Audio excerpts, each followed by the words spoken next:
Hi, good morning. So, as I mentioned, we're down in the poster presentation this morning, and our first presentation is on the multidisciplinary approach to registered pregnant donor with no known cause of death.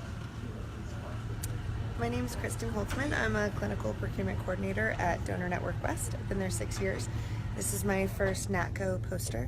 This was a case that I had about a year and a half ago, and it really touched my heart and stayed with me, and so led me to follow more up, see what the outcomes were, and to create this poster.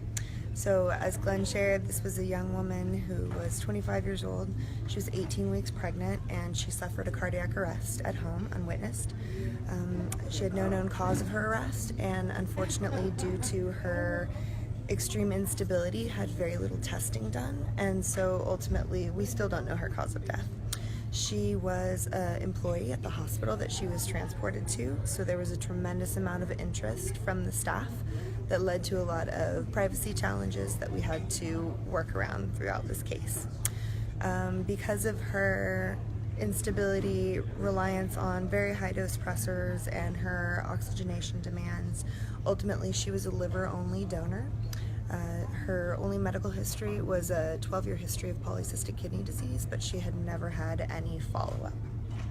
So after mom was declared, baby was found to have met fetal demise approximately 5 hours after the second brain death note. So we moved forward with our workup process, and ultimately she was able to donate her liver to a 65-year-old gentleman in the Bay Area, and also was a tissue donor. So the changes that have come about since this case in the hospital have been very dramatic. We've had a really greatly improved working relationship with them. They had a very different level of commitment because she was one of their own, and moving forward they have supported differently, been more willing to collaborate with the donor network, and have moved forward with events of their own, such as newsletters, creating a donor council, and other changes. So we've seen a dramatic increase in donors at this hospital and are having really great outcomes. So despite this one case not going as anyone expected and having a 25-year-old single organ donor, there's been a lot of good to come out of it. And so that's the reasoning behind my poster. So, were there any family issues, the donor family issues that you experienced? They were somewhat mistrustful of the hospital because of just what a shock this death was, and really having so many questions unanswered. They also were worried about their daughter's privacy, as there were so many visitors who were employees. Of course, they were coming from a good place, just caring about her, but her privacy was not respected the way it should have been. And so we worked very closely with the family to let them know that she would be treated respectfully, but also that her privacy would be top priority. How did you work with the hospitals to overcome some of the privacy issues? Creating a password for visitors and closing hospital doors that were usually open to more traffic to try to limit visitors through the ICU.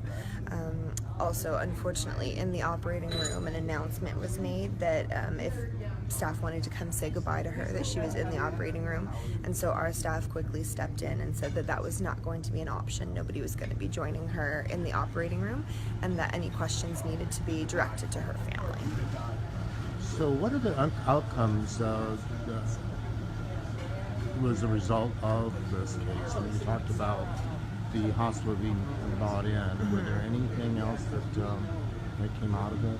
They're working on a donor flag project to be able to honor donors at their center.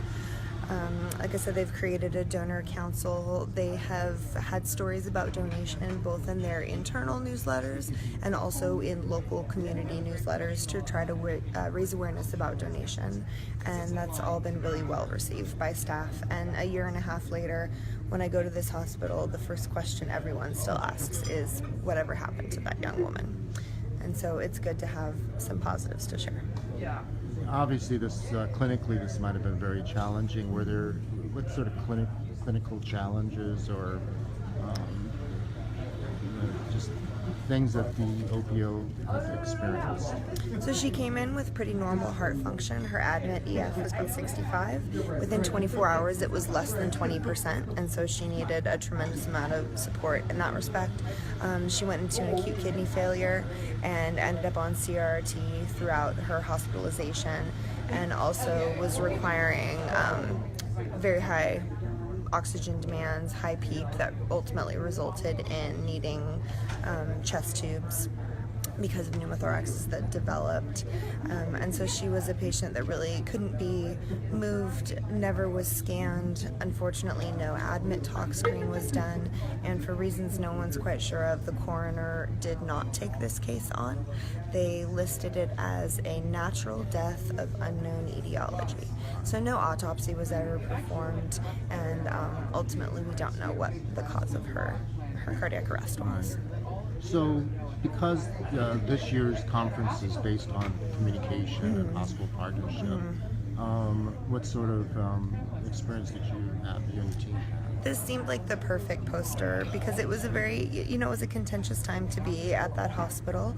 They were protective of their employee and heartbroken for her family, yet wanting a good outcome. I think it's the best communication that we had ever had on that case because we had to work together so closely, both from a medical standpoint that she was such a challenging patient, and also because of the added emotional impact of her being pregnant, being one of their own. So we worked very closely and have continued to see improvements with this hospital. Is there anything you want to add? No, just a lot of thanks to our hospital services department, who got me a lot of information, our research developer who helped me a lot with this poster, and thanks for letting me present. You're welcome. Congratulations. Thanks. Thank you.